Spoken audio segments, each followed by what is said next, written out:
महाडमध्ये यंदाच्या गणेशोत्सवात ऑपरेशन सिंदूरचा देखावा साकारण्यात आलाय। यंदाचा देखावा भारतीय सैन्य दलाला समर्पित करण्यात आलाय। देखावा पाहण्यासाठी भाविकांची मोठ्या प्रमाणात गर्दी होतीये। याचाच आढावा घेतला आमचे प्रतिनिधी प्रफुल्ल पवारांनी।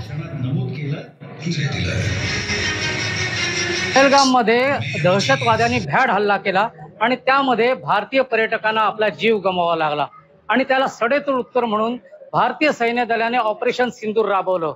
महाडच्या रोहिदास तरुण विकास मंडळाने यंदाच्या गणेशोत्सवामध्ये हाच देखावा साकारलेला आहे। काश्मीरमध्ये जो अतिरेक्यांनी हल्ला केला त्यामध्ये भारतीय पर्यटकांना आपला जीव गमवावा लागला होता आणि त्यानंतर पंतप्रधान नरेंद्र मोदी यांच्या नेतृत्वाखाली भारतीय सैन्य दलाने ऑपरेशन सिंदूर राबवलं आणि काही मिनिटातच पाकिस्तानच्या हद्दीमध्ये असलेले जे दहशतवादी अड्डे आहेत ते उद्ध्वस्त केले आणि हे चलचित्राच्या माध्यमातून दाखवण्याचा प्रयत्न जो आहे तो संत रोहिदास तरुण मंडळाने केलेला आहे। या ठिकाणी आपण पाहतोय ही चलचित्र आहेत आणि या चलचित्रांबरोबरच लाईट अँड साऊंड इफेक्ट दाखवून या स्थितीचं गांभीर्य दाखवण्याचा प्रयत्न जो आहे तो या तरुण मंडळाने केलेला आहे। मंडळी जनतेसमोर यावे आणि प्रत्येक भारतीयाच्या मनामध्ये देशभक्ती जागृत करण्याचा प्रयत्न जो आहे तो मंडळाने यावर्षी केल्याचा पाहायला मिळत आहे। प्रफुल्ल पवार, जी 24 तास, रायगड।